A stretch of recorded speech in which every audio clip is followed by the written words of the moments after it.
Марат Кәбиров. Хөрмәтле мәйет әфәнде.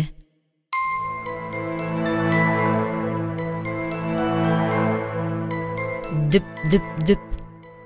Дүп-дүп-дүп. Юк, бу аяк тавышы түгел. Куа килүшенең аяк тавышы ишетелмәйди. Дүп-дүп-дүп. Бу үзенең дә аяк тавышы түгел.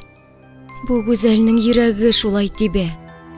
Ул ялт кына артына борылып карады. Кәфендәй аппак бүркәнчек ябынган бер нәрсә һаман артыннан куа иде.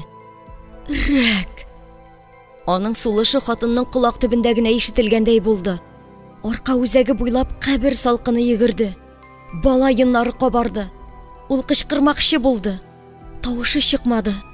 Рәк инде якынлашып килә иде. Нигә биек үкчәле туфли кидем икән дип уйлады хатын сулышы кабып. Әйе, гадирәк аяк киеме белән йөгерү җиңелрәк булыр иде. Булай, ичмасам кеше фәлән дә очрамый бит урамында. Рәк ни өчендер туктап калды. Гүзәлгә ул нидер кычкырды бугай.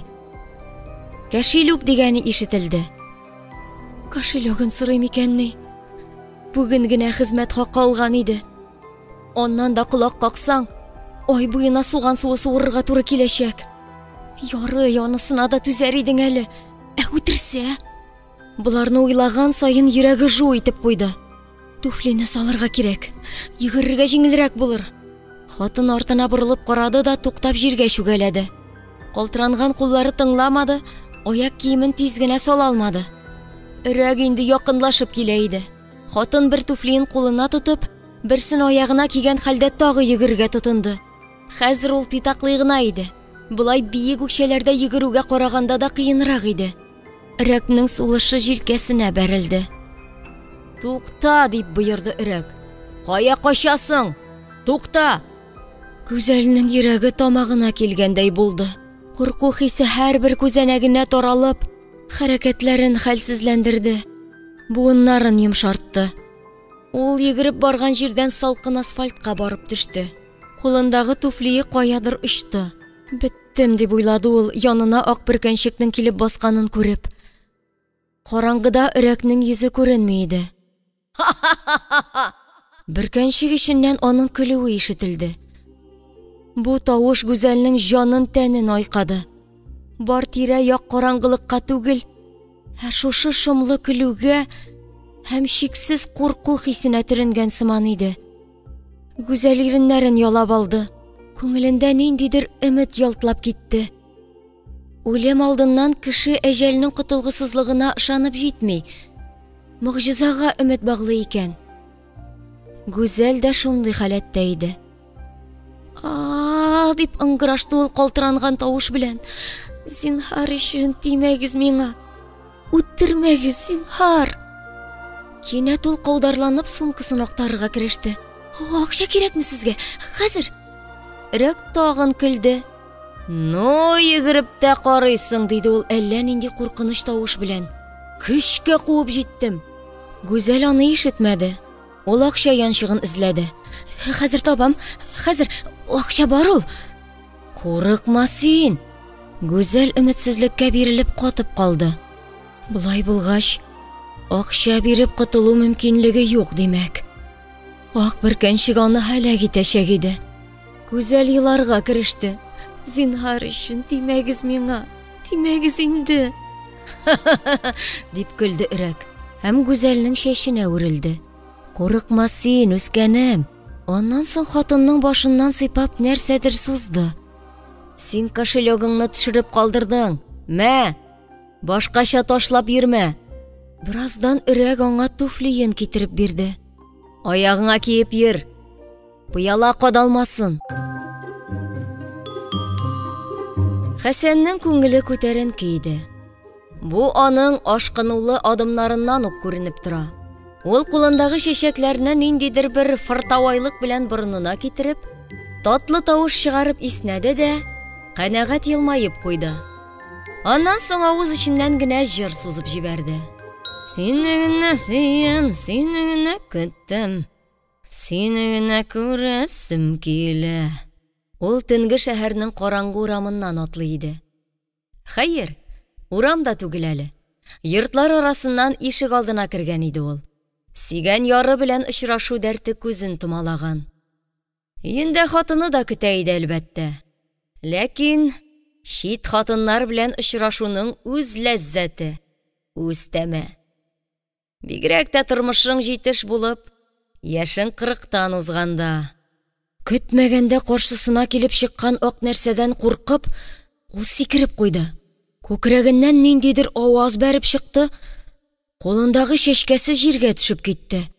Ләкин ул буларның берсен дә сизмәде. Бөтен уйы алдында торган ак бөркәнчекле сәер нәрсәгә бәйләнеп катып калган иде.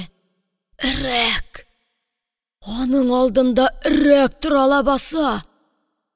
Кинәт аның тәне эсселе суыклы булып китте. Балайыннары кабарып, чәчләре үрә торды. Ул качарга теләде. Ләкин аякларын күтәрә алмады.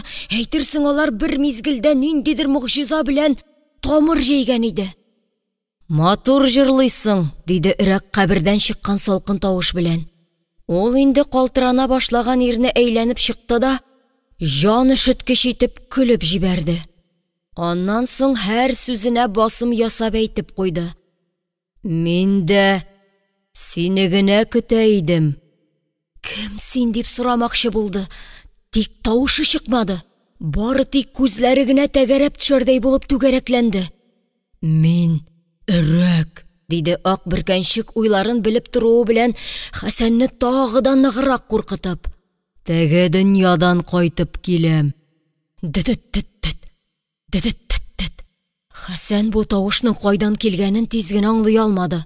Аңлагач, тагы да авыррак хәлгә төште. Тешләре тешкә бәрелә икән бит. Өрәкнең йөзе күренми иде. Бөркәнчек астында караңгы бушлык кына. Тавыш шуннан чыга. Бөркәнчеген салып ыргытса, ул күзгә күренмәс кебек тоела. Ләкин ул бар. Ниндидер бер тылсым белән ул үзенә буйсындыра. Бөтен ихтиярыңны күзгә күренмәс авыр таш белән бастырып куя иде. Карале, дус кеше, начар сүз сөйләмәсә дә, аның тавышы катышкыч иде. Бер шәп егеткә ярдәм итәбезме? Хәсән авызын ачарлык көч тапмады. Аның иреннәре генә тартышты. Сүзе чыкмады. Әмма җавап бирергә кирәк иде. Югыйсә үзенчә уйлап, бөтенләй юк итеп ташлавы бар. Һәм Хәсән ашыгып баш какты. Ул шундый зак һәм тиз хәрәкәтләнде ки, хәтта башындагы мие дә селкенгән кебек булды. Менә молодец. Өрәк бу сүзләрне шундый назлы итеп әйтте. Хәсәннең күңелендә ниндидер өмет чаткысы балкып китте. Булай булгач, бәлки, артык зур зыян салмас та әле. Ләкин кинәт яңгыраган котсыз тавыш өстенә бозлы су сипкәндәй тәэсир итте. Шишен! Хәсән аңгырайып катып калды. Әмма шундук тиз-тиз баш кагып, пинжәген салырга тотынды. Чалбарыңны да сал, дип боерды өрәк. Хәсән карышып нидер әйтмәкче иде дә, өрәкнең үз-үзен тотышындагы агрессияны күреп тыелып калды. Һәм ялагай бер кыяфәт белән чалбарын да салып бирде. Аннан соң трусигына тотынып, сораулы карашын өрәккә төбәде. Аның куллары калтырана иде. Анысы кирәкми, диде өрәк. Күлмәгеңне сал, аяк киемеңне дә. Хәсән трусик чаңгына торып калды. Җәй булса да, кичен салкын иде. Хәзер куркуына өшү дә өстәлеп, аның калтырануы тагы да ныграк көчәйде. Рәхмәт, диде өрәк мәсхәрәле тавыш белән. Өрәк Хәсәннең кесәсен актарып, аннан берничә төргәк акча, кәрәзле телефон, пистолет тартып чыгарды. Ул елмая иде булса кирәк. Урыныңнан кузгаласы булма, диде ул кинәт. Хәсән бар көченә баш какты. Ул бу хакта уйлап та карамый. Уйласа да, теләсә дә, урыныннан кузгалырлык көч таба алмас иде. Кинәт ул дертләп китте. Шәрә тәненә ниндидер салкын, шәнешкеле нәрсә кагылды. Шәшәкләр икән. Сияркәсенә дигән шәшәкләр. Кинәт аңа бик тә кыен булып китте. Җанын ачу үкенеч ялмады. Өенә, хатыны янына гына кайткан булса, мондый хәлгә калыр идеме? Эх! Рәкнең аяк тавышы ишетелде. Ул кай арададыр Хәсәннең киемнәрен киеп алган иде. Хәсән әзмәвердәй ир. Аның киеме өрәкнең өстендә шигә әйләнгән кебек кенә булып тора. Аның затлы яшькелт костюмын әйтерсең карашкыга кидереп куйганнар иде. Ул тагы да ямсызрак, котсызрак булып киткән. Йөзе һаман күренми. Тамырлары бүртеп, как сөяккә әйләнгән куллары гына шәйләнә. Бираздан ак җәймәсен Хәсәнгә ыргытты да, ашыкмый гына каядыр китеп барды. Хәсән кузгалырга да куркып, озак басып торды.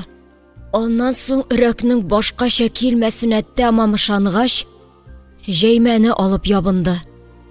Ул тыела алмый калтырана иде. Ул үзен сытып, изеп, җиргә батырып ташланган тәмәке төпчеге итеп сизде.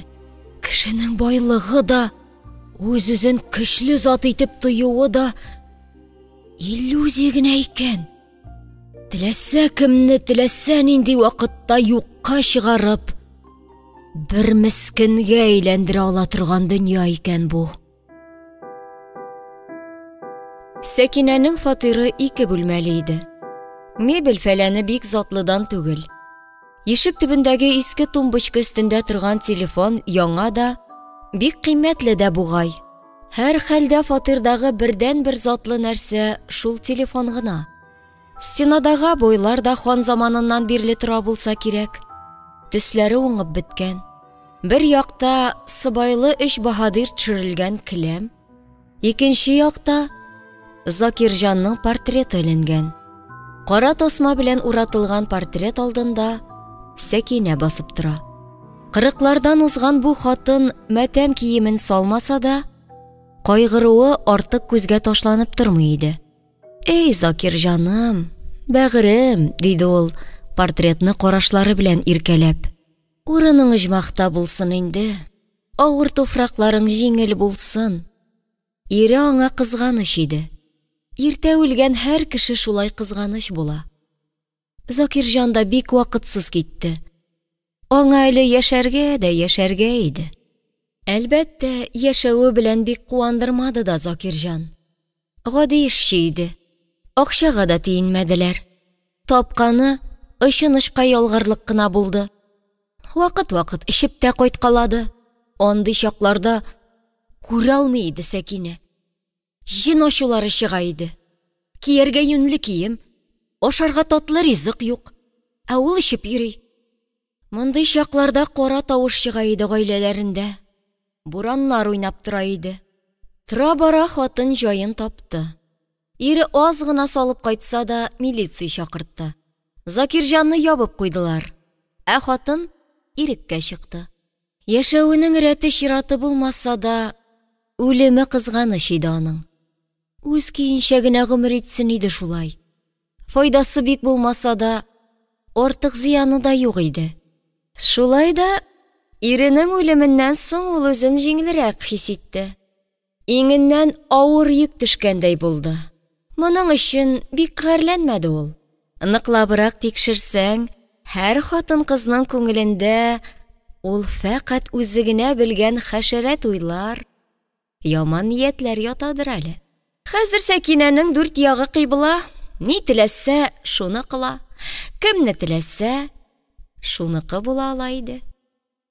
Закирҗанны җирләгәннең иртәгәсенә үк кызын да дәү әниләренә яртып авылга җибәрде. Кеше күзенә бик күренмәскә тырышып кына, икенче көнне үк сөяркәсен куна калдырды. Ә тегесе әнә затлы телефон күтәреп килде. Бер карасаң, Закирҗанның үлеме бик вакытлы булды. Бер бай ирне кармагына каптырып килә иде Сәкинә. Хәзер аны бөтенләй үзенә буйсындырды. Эшләр булай барса, хатыныннан аертып, Үзенә әйләндереп тә куяр әле. Хәер, анысы бик мөһим дә түгел. Иң мөһиме, тормышы көйләнеп бара. Акчага тилмереп яшәгән чаклары артта калып килә. Яши белеп яшәмәсә дә, үлә белеп үлде Закирҗаны. Шуның өчен ул иренә бик рәхмәтле иде. Шулай да кызганыч иде Закирҗан. Йөрәк белән бик җиңел китәләр дип сөйләгән булалар. Ширнең нинди дә бер инде аның. Үлемнең берсе дә җайлы түгелдер. Хәер, йөрәк белән икәненә дә бик ышанып булмый әле аның. Ире исән чакта бер генә тапкырда йөрәгенә зарланмады бит. Гомумән, ул бер җиренә дә зарланмады. Әле теге көнне күкрәген тотып егылды да, ашыгыч ярдәм белән алып киттеләр. Иртәгесен аның үлеме турында хәбәр килде. Шулай тиз генә китеп барса да, Закирҗан бик интегеп үлгәндер сыман тоелды. Газаплары шиксез чамасыз булгандыр. Танырлык җире дә калмаган иде бит. Аны беренче тапкыр күргәч, Сәкинә артына уп китә язды. Бәндә шул тиклемдә үзгәрер икән. Я Хода! Закирҗан бөтенләй бүтән кешегә охшап калган иде. Хәтта кызы да танымады. Бу минем әти түгел дип тик торды. Үз балаң да танымаслык булгач инде. Җир өстендә күргән газаплары савап булып кайтсын инде үзенә. Җәннәт түрләрендә генә булырга насыйп итсен. Ирен җирләүләренә 3 кенә көн узса да, шул арада әллә күпме үзгәрешләр булганлыктан, шактый гомер үткәндер сыман тоела иде. Ләкин вакыт бик акрын узды. Һич югы 40-ын үткәрсәләр, күрше тирәдән яшеренеп маташмый гына үз хәстәреңне күрергә дә булыр иде. Әлегә бик килешеп җитми шул. Рәнҗемә инде, кадерлем. Тыныч йокла. Урының оҗмахта булсын, диде ул, иренең портретын ак җәймә белән каплап. Аннан соң йокы бүлмәсенә кереп, мәтәм киемнәрен салды да, кыска халат алып киде. Чәчләрен сүтеп, иңенә таратты. Көзгө алдына басып, иренен буяды. Шулай кисәк кенә ул суты ташып торган гүзәлгә әйләнде дә китте. Аңа беркем дә 40 яшь бирерлек түгел иде. Сәгатенә карап алды. Бу вакытта килеп җитәргә тиеш иде инде. Бүтән чакта бу вакытта алар караватта унап туйган булалар иде. Бүген никтер соңлады әле. Нык соңга калды. Кинәт ишектә кыңгырау шалтырады. Сәкинә сикереп куйды. Тагы кыңгырау. Сәкинә киң итеп елмайды. Тик ишеккә йөгерергә ашыкмады. Көтсен әле бераз. Озаграк теләгән нәрсә кадерлерәк була ул. Тагы кыңгырау. Сәкинә шатлыклы бөтерелеп алды. Алгы яктагы утны сүндереп, интим кызгылт нурлы лампаны гына калдырды. Анысында сөяркәсе бүләк иткән иде. Һәм шатлыклы елмаеп ишекне ачты. Һәм кирүченең куенына ташланды. Һәм кыталынып ачы тавыш белән кычкырып җибәрде. Аның сөяркәсе урынына нафталин исе сеңгән ак бөркәнчек япкан адәм тора иде. Ак бөркәнчекнең йөзе дә юк иде ахыры. Һәр хәлдә анда караңгы бушлык кына күренә иде. Шул бушлык иченнән тавыш ишетелде. Курыкма, кадерлем. Бу мин. Хәсән. Тавышы таныш иде. Хатын бераз тынычланып калды. Ләкин ул тагы бер кычкырды. Бу юлы ирне каушату өчен. Курыкма, бер генәм. Хәсән ак җәймәсен шудырып төшерде дә, трусик чаңгына калды. Курыкма. Булар сиңа.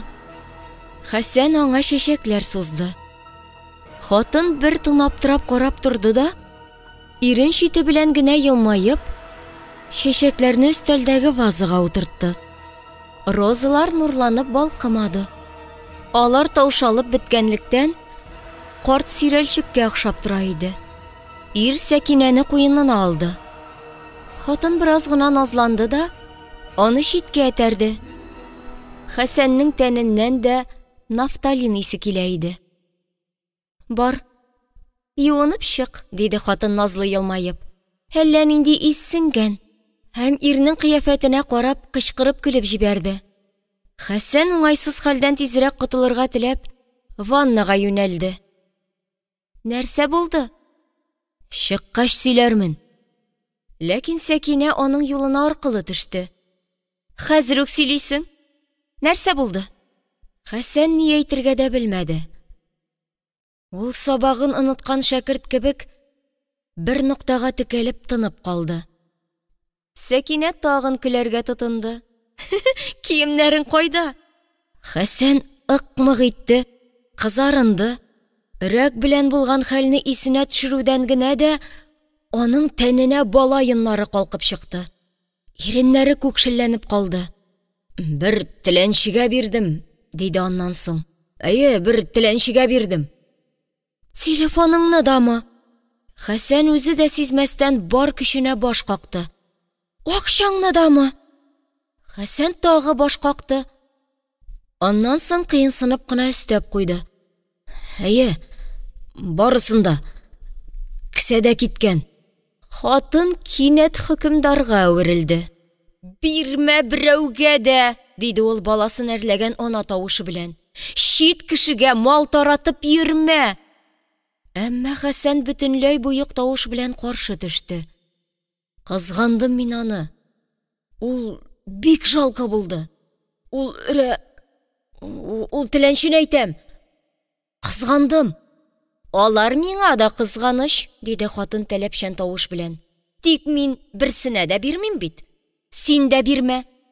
Хәсән баш какты. Өчен менә үзең күреп торасың бит. Бер юньле нәрсә юк. Теләнчеләрне кызганып йөргәнче, миңа ярдәм итәр идең? Хәсәнгә жан кирип китте. Ярдәм итәчәкмен әлбәттә, диде ул ләззәтле бер ашкыну белән. Телисең икән, иртәгәдән үк евроремонт ясатам. Хатын киң елмайды. Хәсәнгә сокланып карап торды. Бер уйласаң, оригинально, дип елмайды ул. Сөйгәне янына кем трусик белән килгән моңа кадәр? Юк. Хәсән дә елмайды. Ул хатынны кочакларга омтылды да, нәрсәнедер исенә төшереп, ваннага юнәлде. Әлдә син бар әле, бердән берем, диде ул ихлас елмайып. Яратам мин сине. Кинәт телефон шалтырады. Сәкинә йөгереп барып трубканы күтәрде. Хәсән ванна ишеге янында сагайып басып калды. Әйе, тыңлыйм. Кинәт Сәкинәнең төсе үзгәрде. Ул агарынып китте һәм җан ачысы белән сыгып чыгарды. Я Хода! Хәсән борчылып аның янына килде. Кем ул анда? Хатын дәшмәде. Хәсән телефонның кайсыдыр төймәсенә басты. Шалтыратучының тавышы хәзер бөтен өйгә яңгырый иде. Хәсәнгә ул тавыш ничектер таныш кебек тоелды. Кайда ишеттем соң дип уйлады ул. Тик исенә төшерә алмады. Тыйыладыр гына, диде ахырда. Сәкинә дим. Сәкинә! Ник дәшмисең? Нәрсә булды? Дип ныкышты тавыш. Син кайдан шалтыратасың? Кибеттән? Аптырама инде. Кайткач барысын да аңлатырмын.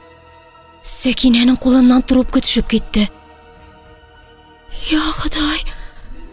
Аннан кайтып буламыни? Дип пышылдады ул үз алдына. Тик аның сүзен ишеттеләр. Ялгышлык килеп чыккан, Сәкинә, диде тавыш кыенсынып кына. Ялгышлык. Туктале. Кемсең син? Ник шаяртасың? Шулай шаярырга ярыймыни? Сәкинә менә елап җибәрер сыман иде. Шаярмыйм мин, Сәкинә. Тавыш калтыранды. Шаярмыйм. Мин Закирҗан. Сәкинәнең иреннәре дерелдәп куйды. Без Закирҗанны җирләдек бит инде, диде ул күзләрен мөлдерәтеп. Минем әле бик кайгылы чагым.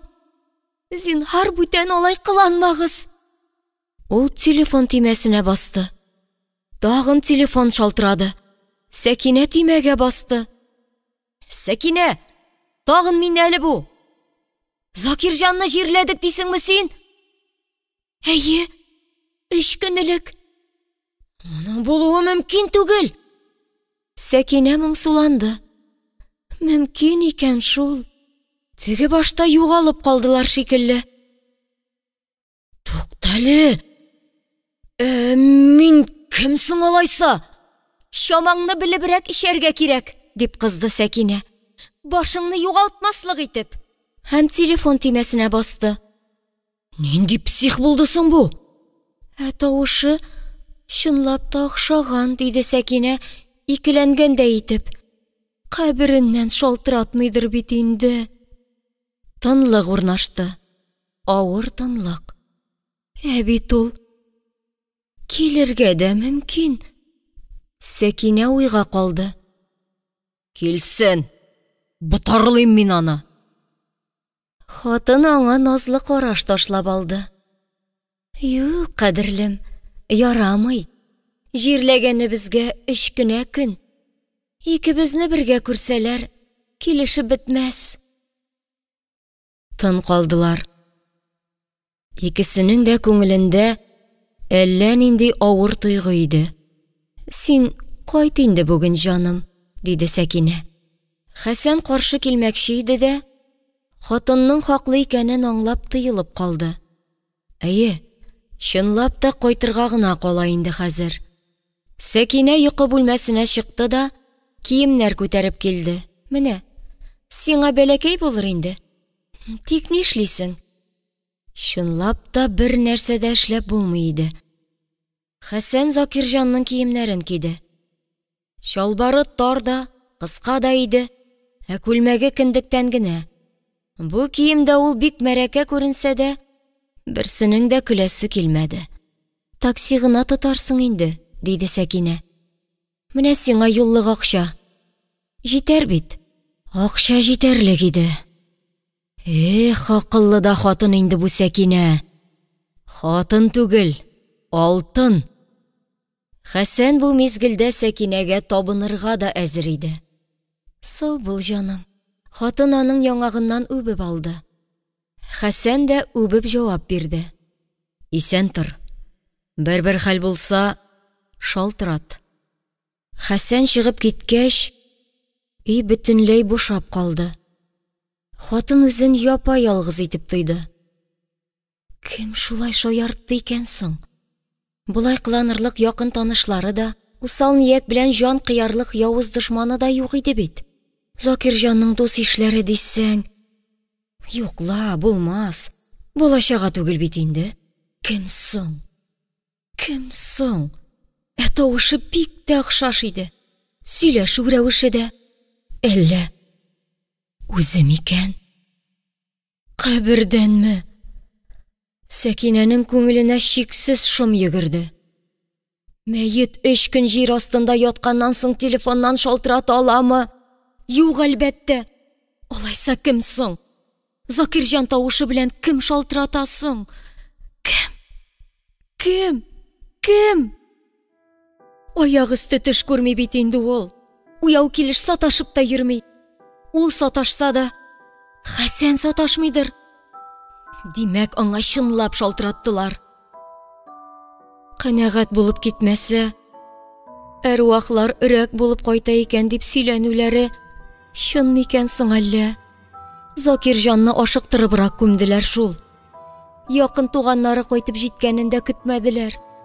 Әллә шуңа рәнҗиде микән? Шуңа өрәк булып кайтты микән? Әллә ул Сәкинәнең Хәсән белән мавыгуын күреп белеп торамы? Шуңа җаны тынлык таба алмыймы? Шуңа өрәк булып кайтканмы? Шулайдыр ул. Шуның өрәгедер. Телефон шалтырады. Аның тавышы шул тиклем ямьсез булып тоелды, Сәкинә хәтта дертләп китте. Бөтен тәнен салкын телеп үтте. Телефонны алу куркыныч иде. Хәзер япа-ялгыз калгач, ул теге тавыш белән сөйләшә алмас, йөрәге ярылып китәр сыман тоелды. Әмма телефон тынмады. Аның шалтырауы үзе үк җанны талый иде. Сәкинә трубканы күтәрде.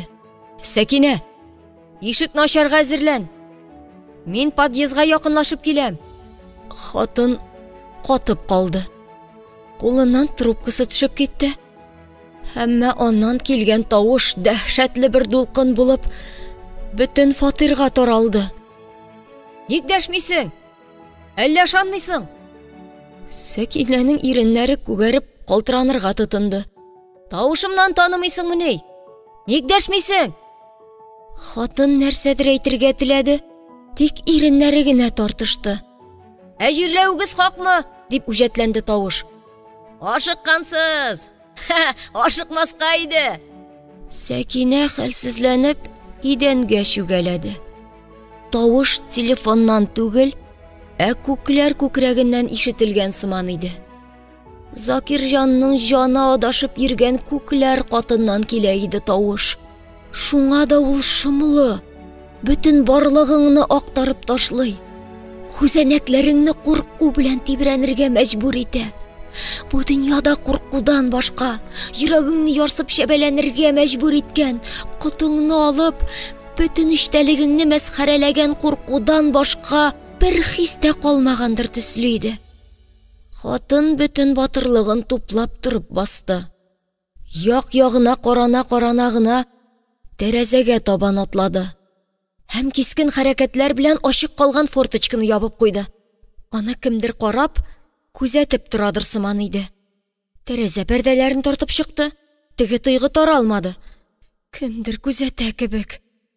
Кинәт күз кырые белән генә ниндидер хатын кыз гәүдәсен күреп калды. Кыска гына халат кигән. Акрын гына шул якка борылды. Үзе икән. Көзгедәге чагылышы. Киемне алыштырырга кирәк дип уйлады ул. Закирҗанның өрәге бу киемдә күрсә гафу итмәс. Йокы бүлмәсенә керде. Шишенде. Тәнен ниндидер ябышкак салкын кысып алды. Әйтерсең, аны күзгә күренмәс бер нәрсә кысып кочаклый иде. Явыз рух. Әҗәл сулышы. Ул ашыгып матәм киемен киде. Тәне җылынып бырак китте. Залга чыгып Закирҗанның портретын каплап торган ак япманы алды. Аны саклык белән генә диванга алып куйды. Иренең рәсеменә төбәлде. Озак карап торды. Кинәт кыталынып кычкырып җибәрде.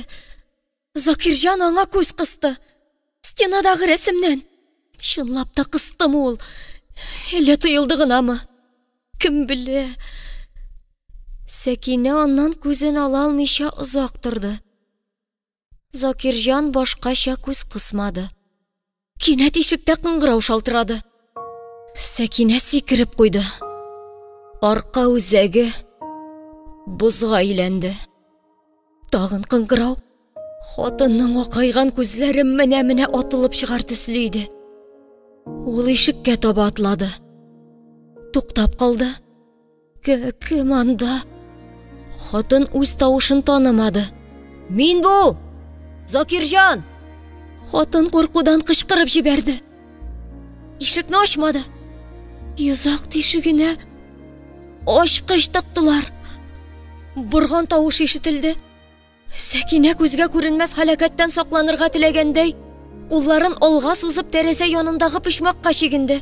Анда барып терәлгәч сискәнеп сикереп куйды. Сеңеп юкка чыгарга теләгәндәй стенага сыенды. Ишек ачылып китте. Юк.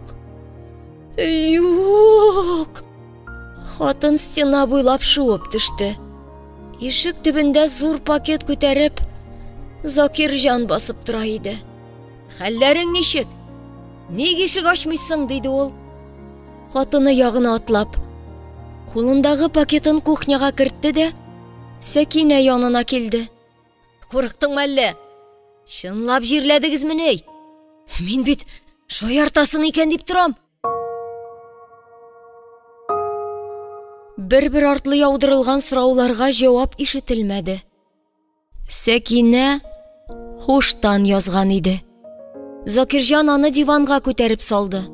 Шунда үзенең портретын күреп, катып калды. Башын чайкап куйды, сүз әйтмәде. Хатынының пульсын капшап карады. Шкаф янына килеп дарулар эзләде. Тапмады. Бер кагаз кисәген күреп, шуңа текәлде. Сызгырып җибәрде. Кагазны кулына алды. Үлеме турында таныклык дип укыды ул. Үлеме турында таныклык. Аннан кире куйды. Кесәсеннән кәрәзле телефон, акча, пистолет алып, шкаф шүрлегенә тезде. Шишенде. Хәсәннең киемнәрен пөхтә итеп шкафка илеп куйды да, үзенекеләрне алып киде. Шүрлектәге әйберләрен кабат кесәсенә тыкты. Үлем турындагы таныклыкны да калдырмады. Хәзер бу аның бердән-бер документы иде. Ашыгыч ярдәм чакырды. Аннан соң кухняга узды да, пакетыннан азык-төлек алып суыткычка тутырды. Берничә тәгәрмәч колбаса телеп өстәлгә куйды. Аннан соң бер ярты тартып чыгарды. Аны стаканга тутырып салды. Бер тын карап торды. Елмаеп куйды. Әйдә, хөрмәтле иптәш законный мәйет әфәнде, дип кыстады ул үзен. Һәм бер тында ичеп җибәрде. Аңа кыен иде. Моңа кадәр ул үзен Закирҗан дип белә. Шуңа тулысынча ышана иде әле. Хәзер шикләнә башлады. Закирҗанны җирләгәннәр бит әнә. 3 көн элек кабергә тыгып куйганнар. Үлеме турында таныклык та биргәннәр хәтта. Ул монда, тиреләр арасында, ул үзе дә исән. Закирҗан кабердә булгач, мин кем соң, дип уйлады ул. Кем соң мин? Тере кешеме? Мәетме? Өрәкме? Кем? Булай дию әлбәттә эче пошканнан гына. Асылда ул үзенең кем икәнен бик яхшы белә иде. Тагын бер кырлыны тутырып салды да, авыз эченнән генә җыр сузды. Обидно мне, досадно мне. Ну ладно. Аннан соң Сәкинә янына чыгып утырды. Аның чәченнән сыйпады. Маңгаеннан гына үбеп алды. Юк, син гаепле түгел, дип пышылдады ул. Син гаепле түгел. Мин гаепле. Яраттыра алмадым синнән. Ир була белмәдем. Син минем үлемемне теләгәнсеңдер инде. Теләгәнсеңдер. Теләмәсәң, булай булмас иде. Шул сүзләре белән кухняга чыгып, тагын аракы салып ичте. Исеруен исермәде ул. Күңеленә ничектер җиңел булып калды. Өрәкләр аракы эчә микән? Ә мәетләр? Тере кешеләр эчә инде. Аракы эчкән саен ул үзен тере итеп сизде. Акылдан шашмавына, чынлап та исән икәненә ышанычы артты. Ишектә кыңгырау шалтырады. Керегез, ачык. Исәнмесез? Ашыгыч ярдәм чакырдыгызмы? Закирҗан кухнядан чыгуны кирәк тапмады. Син гаепле түгел, мин гаепле дип кабатласа да, Сәкинәгә үпкәле иде ул. Узыгыз! Авыру диванда! Доктор диван янына килде. Сәкинәне күрүгә ул кызганып тезеп китте. Йөрәге тотты дидегез бит, бичаракаем. Иренең үлемен бик авыр кичергәндер инде. Закирҗан аның янына чыгарга кузгалды. Ничек кенә рәнҗесәң дә, авыр чакта үпкәләп тору килешми. Бала-чага түгел бит ул. Ләкин ишек төбенә җиткәч туктап калды. Сез аның ирен каян беләсез, дип сорады ул. Докторның тавышы калтыранып куйды. Соң, белмичә, үзем дәваладым бит. Ул бераздан торды да дәвам итте. Кызганычка каршы, үз кулларым белән моргка озаттым. Доктор. Доктор инде Сәкинәне ныклап карый иде. Хәле бик катлаулы сыман моның, диде ул бик белдекле итеп. Больницага илтергә туры килер. Закирҗан ишек яңагына сөялде дә, докторга карап мыскыллы елмайды. Нәрсә? Аны да моргкамыни? Доктор башын күтәрмичә генә җавап бирде.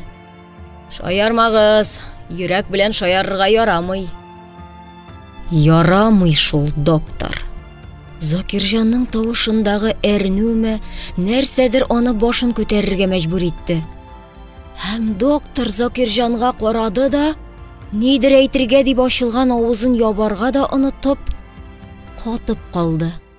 Күзләре зур ачылды, башта иреннәре, ә соңрак бөтен йөзе көрән төскә керде. Һәм ул ипләп кенә бөгелеп төште. Хушын жуйды. Закирҗан докторны идәнгә сузып салды. Яңагына чапкалап алды. Теге хушына килмәде. Шунда гына ишек төбендә бөгәрләнеп яткан җәймәгә игътибар итте. Ул катып калды. Күзләрен угалады. Башын чайкап алды. Җәймә шул ук килеш ята бирде. Закирҗан чирканып кына аны кулына алды. Иснәп карады. Шул. Аның беркәнчеге үзеннән алда өенә кайтып җиткән. Гаҗәп. Өй эченә тагын күз йөгертте. Һәм башын чайкап куйды. Өстәл өстендә таныш чәчәкләр утыра. Ишек төбендә аның беркәнчеге, тумбочка өстендә өр-яңа затлы телефон, алгы бүлмәдә кызгылт лампа. Никадәр яңалык. Нинди үзгәрешләр. Закирҗан үзен чит дөньяга килеп эләккәндәй хис итте. Ул монда бөтенләй ят кеше иде. Ул монда артык. Ул инде үткәннәрдә калган һәм хәзер беркемгә дә кирәкми иде. Кулындагы җәймәне докторның өстенә япты да ишеккә юнәлде. Подъезд һаман элеккечә иде. Баскыч мәйданчыгына чыгу белән шундый таныш ис борынын иркәләде. Бу песис идеге исе булды. Үлем белән яшәү арасында тартышкан кырыклы лампочка янып-сүнеп сәлам бирде. Барысы да шундый таныш һәм кадерле иде. Ул ишек алдына чыкты. Тирә-якка карангалап торды. Ишек төбендә күрше күләннең җиңел машиналары тезелеп киткән. Арырак балаларның уен мәйданчыгы. Анда яшьләр җыелышып сыра чүмерә. Тәмәке кузлары, сүгенү авазлары. Тегендәрәк ике хатын сөйләшеп тора. Бар да әйбәт. Дөнья матур. Ләкин кая барырга? Ул акрын гына атлап китте. Кая икәнен әле үзе дә белми иде. Хәер, аңа хәзер барыбер инде. Әдәм ышанмаслык хәлгә юлыгуыннан ничектер кәефе күтәрелеп китте. Ул үзенең хаклы булып, башкаларның хаталануын яхшы аңлый. Моны аңлау аңа көч бирә. Үзен алардан өстенрәк итеп тоярга мәҗбүр итә иде. Шушы өстенлек хиссе аның күңелен күтәрде. Закирҗан ниндидер дәртле көй сызгырып җибәрде. Бераздан моның белән генә канәгатьләнмичә, җырларга ук кереште. Әлеге охшаш халәтне ул хастаханәгә эләккәч тә кичергән иде. Дөрес, анда баштарак чыдап булмаслык авырту, бөтен булмышыңны иңрәргә мәҗбүр итә торган ачы әрнү булды. Ә соңыннан ул упкынга очты. Юк, упкынга түгел. Упкын түбәндә була, ә ул югарыга күтәрелде. Бөтен авырлыкларын, сызлану әрнүләрен салып ташлады да, галәм киңлегенә юл алды ул. Караңгы бер торба буйлап, ниндидер яктылыкка күтәрелде. Якты нурлар аңа күзен кысты. Ул нурлардан бар булмышы иркәләнде. Аңа шундый җиңел иде. Һәм әле дә урам буйлап җырлап атлаганда, ул ниндидер сихри ләззәт тойды. Иңнәренә канат үскән кебек, җир өстеннән очып барган кебек. Ләкин аны бәреп төшерделәр. Бәреп төшерүче кеше участковый иде. «Гражданин, туктагыз әле», диде ул тәләпчән тавыш белән. Ул башта тавышны гына ишетте. Тавышыннан уганың кемлеген таныды. Тәне эсселе суыклы булып китте. Гадәт буенча гына, ләкин курыкмады. Хәзер аңа барыбер иде. Закирҗан җырның сүзен әйтеп бетермичә, күтәрелгән сул аягын җиргә тидермичә катып калды. Әйтерсең, фильмны кинәт туктаттылар. Документыгызны күрсәтегез. Участковый аның каршына килеп басты. Нинди документ? Закирҗан елмаеп куйды. Хәзер. Ул әдәм шәйтеп басты да кесәсенә тыгылды. Тизрәк бул. Кинәт участковый катып калды. Борынын тартып куйды. Бәй, Закирҗан, сен түгелмесең? Закирҗан кычкырып көлеп җибәрде. Мин бу начальник, мин. Участковый сискәнеп китте. Күзләре шар булды. Фуражкасы сизелер-сизелмәс кенә күтәрелде. Бәй, син үлгән идең бит, диде ул. Үз сүзләренең мәгънәсез икәнен сизеп өстәп куйды. Точно. 3 көнлек җирләделәр. Закирҗан тагы көлде. Аның тавышыннан участковый кечерәебрәк калгандай тоелды. Шулайрак булды шул, диде ул көлеп туйгач, һәм тәртип сакчысына текәлде. Сезне сагынып кайттым менә. Син җитмисең анда, начальник. Туктале. Шаярмәле. Чынлап әйтәм, сагынып кайттым. Кызык түгел анда. Ятасың да ятасың. 3 көн буе йокы туйдырдым да, бүген кайттым менә. Участковый як-ягына каранып алды. Ул инде бу кешене нигә туктатканына үкенә башлаган иде бугай. Ләкин бирешмәде. Тавышын бугаздан алырга тырышып сорау бирде. Шанлап сөйләп беләсеңме син, юкмы? Закирҗан бераз тынып торды да дәвам итте. Кабер ишендә уянып киттем. Караңгы, куркыныч, томак кибә. Ятам шулай уйланып, ничек чыгарга инде моннан дим. Селкетергә тырышып карыйм, көч җитми. Бер мәлне өстә дөп-дөп иткән тавыш килә башлады. Якынайганнан якыная теге. Мәйтәм. Хәл белергә киләләр. Бираздан күзгә ай яктысы китереп бәрде. Тегеләрнең сүзләре ишетелә башлады. Закирҗан участковыйга карап алды. Ул каккан казык кебек басып тора иде. Закирҗан туктап калгач, шуннан дигәнне аңлатып баш какты. Ләкин сүз әйтә алмады. Сөйләшәләр тегеләр. Авызында ачып карарга онытма, алтын теше юк микән ди берсе. Шуннан соң мин тыныч кына әйтеп, мине таларга сезнең хакыгыз юк дигән идем. Икесе дә ауды да китте. Менә бит начальник. Безнең халык әйбәтләп әйткәнне дә аңлый бит. Син мине каталашкага яба идең. Участковый озак кына тын торды. Шуннан куркып уянып киткәндәй, "Карале, аларны кулга алырга кирәк бит" дип, наручнигына үрелде. Закирҗанның йырык авызын күреп, күңеле сүрелде. Туктале, чынлап сөйлисеңме соң син? Закирҗан аның иңеннән сыйпады. Шаяртам гына инде. Күрмисеңме, кәеф күтәренке чак. Участковый Америка ачты. Димәк, син үлмәгәнсең инде? Юк, начальник. Үлгән идем мин. Кире кайтардылар. Ничек? Неприемный көнгә эләккәнмен. Газраил больничныйда булган. Начальник. Милицияга кем дөресен сөйләсен инде. Ниһаять, участковый хушына килде. Нәрсә башка торасың син? Документыңны күрсәт. Менә ул документ дип кагазны бурын төбенә сузды Закирҗан. Осторожно. Кул белән тияргә ярамый. Участковый авыз эченнән генә укып чыкты да катып калды. Үлеме турында таныклык дип кабатлады ул, дөньяда шуннан да мөһимрәк язу юк шикелле. Үлеме турында. Закирҗан китеп хәтсез вакыт үткәч тә, ул баскан урынында шул сүзне кабатлап тора иде әле. Ул күңеленнән генә дусларын барлап чыкты. Бүген кемгә дә булса барып кунарга кирәк иде. Урамда инде салкынайта, узгынчылар да азая бара, төн җитеп килә. Якында гына яшәгән гайнан дустына кирип чыкты. Ишеге бикле иде. Башкалары ерактарак тора. Идәме түгелмәле. Җәен күпләр бакчаларында яши бит. Бер туган апасына барса, ул ялгызы яши, ире үлеп китте. Балалары башлы күзле булып үз дөньясын көтә. Аңа барсаң урын таба инде. Бер туган энесен башка бер кем белән дә бутамас. Шундук танып алыр, сөйләшерләр, серләшерләр. Юкса, соңгы вакытта берәү белән дә рәтләп сөйләшә алганы юк бит. Закирҗан шунда китте. Таныш подъездның таныш баскычларын күрү белән күңеленә җылы йөгерде. Авыр чакларында гел апасына килә иде ул.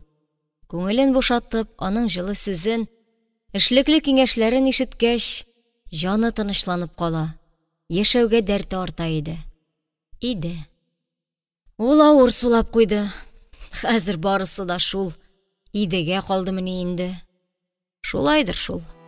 Бәлки кеше турында гел иде дип кенә сөйләргә кирәктер әле. Ул бит минут сайын, секунд сайын, мизгел сайын үзгәрә бара. Безнең алда инде бер ел элек күргән кеше түгел. Безнең алда бер мизгел элек күргән кеше түгел. Шул ук кебек. Ләкин шул ук түгел. Адәм баласы бары тик үлгәч кенә үзгәрүдән, иде булудан туктый. Тиреләр таушала, чәчләр агара, якыйла, нерв күзәнәкләре кире кайтмас өчен юкка чыга, эчке органнар туза, күзләр үткенлеген югалта, колак катылана башлый. Шул ук вакытта һәр мизгелдә без кичергән вакыйгалардан ниндидер сабак алабыз. Без рухи яктан үсә барабыз һәм үз асылыбызны аңлауга якынаябыз. Картайган кешенең кинәт дингә бирелеп китүенә дә шул сәбәпчедер әле. Тормышның фанилыгын аңлап, үлемгә әзерләнә башлау ятадыр аның нигезендә. Үлемгә әзерләнү. Берәр дистә ел дисбе тартканнан соң, Ходай каршына барган кеше бәхетле. Ни генә әйтсәң дә, йөзе якты була аның. Бу дөньядан бөтенләй көтмәгәндә, уйламаганда бер нинди әзерлексез китсәң, китә алмый калсаң, поездга соңлаган кеше кебек. Билетың кулыңда, поезд киткән. Түтү. Закирҗан да бүген шундый хәлдә иде. Үлем турындагы таныклыгы кулында, кабере зиратта, үзе монда апасының ишек төбендә. Ул кыңгырау тимәсенә басты. Тавыштан булмады. Тагын басты. Кулак салып торды. Идән буйлап күн башмак шуышканы ишетелде. Тиздән ишек тоткасы селкенде. Кем бар? Закирҗан шатлыктан талпынып куйды. Мин бу, апа! Закирҗан! Инде ачыла башлаган ишек дөп итеп кире ябылды. Сукранган тавыш ишетелде. Бираздан апасы ишекнең күзчегенә капланды да, кыталынып кычкырып җибәрде. Я Хода! Апа, мин бит бу! Аш инде! Ялгышлык килеп чыккан бит! Аңа беркем дә җавап бирмәде. Күрәсең, апасы да хушын югалтты. Ләкин Закирҗан моңа ышанырга теләмәде. Ул һаман ишекне дөбердәтүен белде. Апа дим, апа! Бер туганының бит мин! Аш инде, башка барыр урыным юк бит! Тыңла әле, апа! Ялгышлык килеп чыккан бит! Мин барысын да аңлатырмын! Апасы хәбәр хәтер бирмәде. Бираздан күршедәге ишек ачылды да, аннан әзмәвердәй гәүдәле яшь кешенең башы күренде. Слушай, абзый кеше, китә беләсеңме, юкмы син? Закирҗан шунда гына тынып калды. Сагышлы карашларын соңгы кабат ишеккә төбәде дә, акрын гына баскычтан төшеп китте. Йөрәгенең ниндидер тамыры өзелгәндәй булды. Ниндидер тамыры. Хәзер аның бу дөньяда бер тамыры да калмаган иде инде. Дуслары да, якыннары да, танышлары да аны күрү белән хуштан яза. Хәтта әнисе урынына калган апасы да хушын җуйды. Ул да аңларга теләмәде. Аңлый алмады. Закирҗан бу җирдә япа-ялгыз иде. Хәзер инде аның көләсе дә, җырлыйсы да килмәде. Үзенең хаклы булуына ышану рухына көч өстәмәде. Ул үзен өстен итеп тоймады. Өстенлеген белгән хәлдә дә ул моның ачы бәхетсезлек икәнен яхшы төшенә иде. Ул үзенең шул тиклем бәхетсез бәндә икәнлегенә ышанырга теләмәде. Зиратка барып үз каберен казып карарга, ялгышлык килеп чыкканын исбатларга кирәк. Ләкин урамда караңгы төн иде. Әгәр ул чынлап та исән булса, диде Сәкинә шомлы карашын докторга төбәп. Закирҗан чыгып киткәннән соң бер кадәр вакыт үткәч, алар икесе дә бер тирәдәрәк хушына килгәннәр иде. Хәлләр артык зыянлы булып чыкмады. Куркулары үтеп, дарулар эшкәч, айык фикер йөртер дәрәҗәгә килделәр. Әле менә күргән кичергәннәрен аңларга тырышып утыралар иде. Соң әйтеп торам бит инде, диде доктор хатынга әлиф аңлатканда итеп. Бездә сәламәтләнеп чыгучылар да тулысынча савыгып бетми. Әмма мәетләр тулысынча үлә. Сәкинә һаман үзенекен сөйләде. Тавышы да, буйсыны да үзенеке иде бит. Доктор үртәлә башлады. Соң менә син үзең уйлап кара. Кеше үләйме? Шуннан соң без ярабыз бит инде. Яргач бөтен сәламәт органнарын кисеп алабыз. Донор итеп. Менә шуннан соң да исән калырга мөмкинме? Аптырап әйтәм инде. Хәтта бер мөгъҗиза белән исән калса да, аны чыгып йөрмәсен дип, 2 метр җир астына күмеп, фәлән тонны туфрак белән бастырып куялар. Ничек чыккансың ул алайса? Доктор ялт итеп Сәкинәгә борылып карады. Сәкинәнең хәле бигрәк тә хөрт. Башы да юньләп эшләп җитми ахырысы. Шулай да ул каты бәрелмәде. Кулыннан килгәнчә сабыр булырга тырышты. Соң әйтеп торам бит инде. Ул синең күзеңә генә күренгән. Галлюцинация. Рәкләр гадәттә яңа гына йокларга яткан кешегә килә. Әвен базарына киткәндә кеше күпмедер вакыт уяулык белән йокы арасында була. Нәкъ шул чакта ул төрле тавышлар ишетергә, күзенә нәрсәләрдер күренергә мөмкин. Бу галлюцинация дип атала. Мондый галлюцинациялар төш күрүдән үзләренең чын барлыкка нык охшаш булуы белән аерыла. Сәкинә аңа сәерсенеп карап торды. Аннан соң икеләнеп кенә әйтеп куйды. Мин йокларга ятмаган идем бит. Алайса, нигә диванда уянып киттең соң? Хатын иңнәрен генә җыерды. Доктор аның кабат берәр мәгънәсез сорау бирүеннән курыккандай, ашыгып сөйли башлады. Үлем белән очрашу безне көн күреш хәрабәләреннән сөйрәп ала. Тормыш мәгънәсе турында уйланырга этәрә. Без гомернең мәңгелек түгеллеген тулысынча аңлап, тетрәнү кичерәбез. Якыннарыбызның, кадерле кешеләребезнең үлеме белән безнең дә йөрәкләрдә нәрсәдер үлә. Күпме ныграк яратабыз, югалтуны шул кадәр авыр кичерәбез. Яралар шул кадәр тирәнрәк була. Вакыт узу белән җәрәхәт уңала, әмма аның мәңге бетмәс җые кала. Үзебезне гаепле итеп тә сизәбез. Ул тукталып, аңлый микән бу дигәндәй, Сәкинәгә бер тын карап торды да сорап куйды.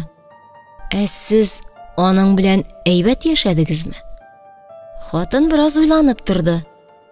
Әйбәт дип, талаша сугыша торган кеше булмады инде анысы. Хәерче яшәдек. Әдәм арасына чыга алмадык. Димәк, син аннан канәгать булмагансың. Ничек канәгать буласың инде? Хатын авыр сулап куйды. Эштән башканы белмәде бит. Эштә йөргән булды. Хезмәт хакы. Тфу, ташка үлчим. Шуннан арып кайта да йокларга ята. Башыннан сыйпарга да өлгермисең, гырлап йоклап та китә. 10 ел буе шулай. Менә, диде доктор алтын тапкандай куанып. Димәк, аңа ачулы, нәфрәтле дә булгансың. Ширләп китүен ничек кичердең соң? Сәкинә гаепле елмаеп куйды. Башта ачуым килде. Өйдә таракан күзенә салырлык ризык юк. Ул ширлегә сабышып егылып ята. Ашыгыч ярдәм алып киткәч куркуга калдым. Так. Доктор тагын алтын тапты бугай. Үлемен ничек кабул иттең? Хатын портретка карап алды да борынын тартып куйды. Элек уйларым өчен уялдым башта. Кызгандым да, яшиде бит әле ул. Доктор урыныннан ук сикереп торды. Менә! Сәкинә сискәнеп китте. Аптыраулы да, сораулы да карашларын докторга төбәде. Менә, дип дәвам итте доктор. Менә нәрсә ята сезнең галлюцинациялар нигезендә. Сез үзегезне ирегез алдында гаепле саныйсыз. Шул гаеп сезгә тынгы бирми. Шуңа ул сезнең күзегезгә күренә. Дөнья күләм мәсьәләне уңышлы хәл иткәндәй, икесе дә тынып калды. Үз-үзеннән канәгатьлеге докторның йөзенә үк чыккан иде. Сәкинә исә һаман нәрсәнедер ачыклый алмый интегә иде шикелле. Бераздан ул кыюсыз гына сорап куйды. Сез, доктор, ул сезнең дә күзгә күренгән бит. Доктор тирән уйга батты.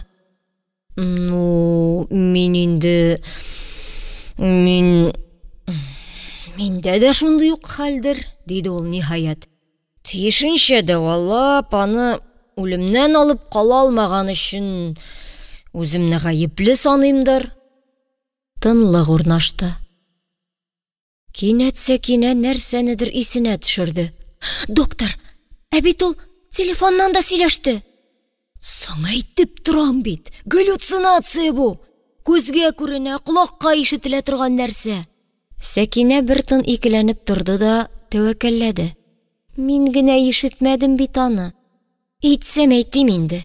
Без фатирда бер иптәш белән идек бит.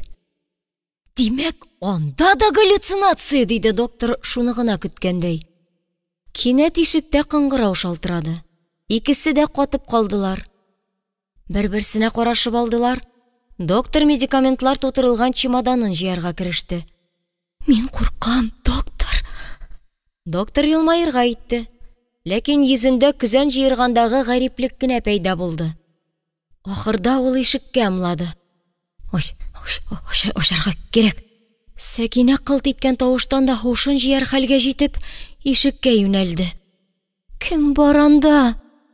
Кинәт ишек үзе ачылып китте. Сәкинә шетирдәтеп күзләрен йомды. Күкрәгеннән ыңгырашуга охшаш аваз саркылып чыкты. Доктор кулыннан чемоданын төшереп җибәрде.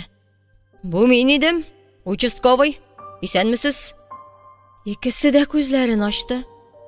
Иреннәренә татлы елмаю кунды. Әйдә, рәхим итегез. Юк, узып тормыйм. Участковый үзе дә дулкынлана иде бугай. Мин озакка түгел, мин бер нәрсәне генә ачыкларга теләр идем. Рәхим итегез. Ни бит, әйме? Закирҗанны җирләгән идегез бит. Әйе. Сәкинә дә доктордан ниндидер гаҗәп хәбәр көтеп тын калдылар. Җирләгән идек шул. Участковый бераз уйланып торды. Аннан соң китәргә борылды. Шуны гына ачыкларга теләгән идем. Ярый, саубулыгыз. Юк инде. Сәкинә җәһәт кенә аның каршысына килеп басты. Башлаган сүзеңне әйтеп бетер инде син. Кайгы уртаклашырга дип кермәгәнсеңдер бит. Участковый икеләнеп бераз башын кашып торды да тәвәккәлләде. Мин аны бүген урамда күрдем, диде ул өстеннән авыр йөкне салып ташлагандай итеп. Кулында үлеме турында таныклык та бар иде. Өчесе дә сүзсез калдылар. Бираздан Сәкинә ниндидер яшерен өмет белән докторга карады. Тегесе бу карашны шундук тотып алды да милиционерга төбәлде. Исән чагында сез аңа берәр зыян эшләмәгән идегезме? Юк. Хәтерләмим.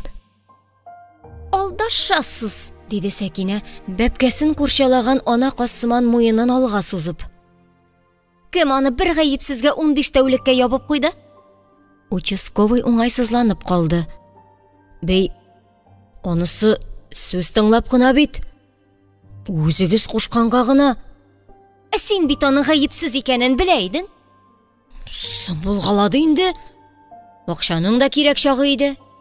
Аңлашылды, дип сөенде доктор. Димәк, Закирҗан алдында үзегезне гаепле дип саныйсыз. Шулай булып чыгадыр инде. Аңлашылды, диде доктор. Безнең барыбызның да Закирҗан алдында гаебебез бар. Шушы гаеп хисе безгә тыныга бирмей. Без аны ничек кенә теләсәк тә оныта алмыйбыз. Шуңа ул безнең күзләребезгә күренә. Аның алдында гаебебезне җуймый торып, аның рухына берәр изгелек кылмый торып, ул безгә тыныгылык бирмәячәк. Сәкинә тынычланыбрак калгандай булды. Бираздан ул кухняга кирип китте дә җан ачысы белән кычкырып җибәрде. Участковый белән доктор аның артыннан ташландылар. Нәрсә булды? Сәкинә аппак төскә кергән иде. Доктор, диде ул телен көчкә әйләндереп. Галлюцинация аракы эчәме? Рәк аракы эчәме? Мондый мәгънәсез сораудан аптырап калган ирләр Сәкинә өстәлгә амлагач кына төшенделәр. Анда яртылаш эчелгән аракы шешәсе белән кабымлыклар тора иде. Димәк, бу бер нинди дә галлюцинация да, рәктә түгел, диде Сәкинә. Димәк, Закирҗан кабердән чыккан. Ничек? Монысын инде милиция ачыкларга тиеш. Һәм медицина. Барысы да аптырап калдылар. Баш миендә фикерләрнең шәбәләнгәне ишетелерлек тынлык урнашты. Бираздан доктор кычкырып җибәрде. Тукта! Һәм ул участковыйга борылды. Сез кергәндә ишек бикле түгел иде бит. Димәк, без һушсыз ятканда да ул ачык булган. Бу вакыт эчендә берәр кеше кереп, участковый Сәкинәгә борылды. Тикшереп чыгыгыз әле. Бер нәрсәгез дә югалмаганмы? Зиратка якынайган сайын йөрәкләргә шом тула барды. Монда барысы да эшләрен бетереп, мәңгелек йокыга талганлыктан, мәгърур тынлык булырга тиеш кебек иде. Ләкин алай булып чыкмады. Агачлар шаулавы, яфракларның бедер-бедер серләшүе кулакка үтеп кирде. Кай чагында агачлар чынлап та сөйләшәләрдер сыман тоелды. Хәтта яфраклар шыбырдавында ниндидер сүзләр дә ишетелеп киткәндәй булды. Аңа кабер ташларын кискәндәге тавыш чыгарып, шикерткәләр ширкелдәве кушылды. Тулган ай нурында селкенгән агач күләгәләре шушы шомлы моң астында биеләр төсле тоелды. Монда һәммәсе дә җанлы иде. Шуңа күрә мәетләр дә һич тә йокыга талмагандыр. Алар да терелеп чыкканнардыр да, хәзер үзләрен җир астында калдырып киткән кешеләрдән үч алырга җыеналардыр кебек күренде. Бомжлар бер-берсенә карашып куйды. Бәлки, качарбыз, дип пышылдады берсе.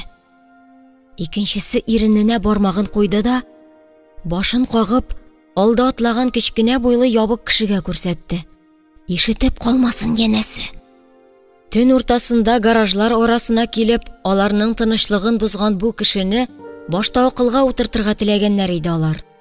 Күрер күзгә бик гайрәтле дә күренми, арт сабагын укыту кыен булмас дип, икесе дә мондый очраклар өчен махсус әзерләнгән чылбырларын күтәреп каршы чыктылар. Ләкин теге кеше куркып калмады.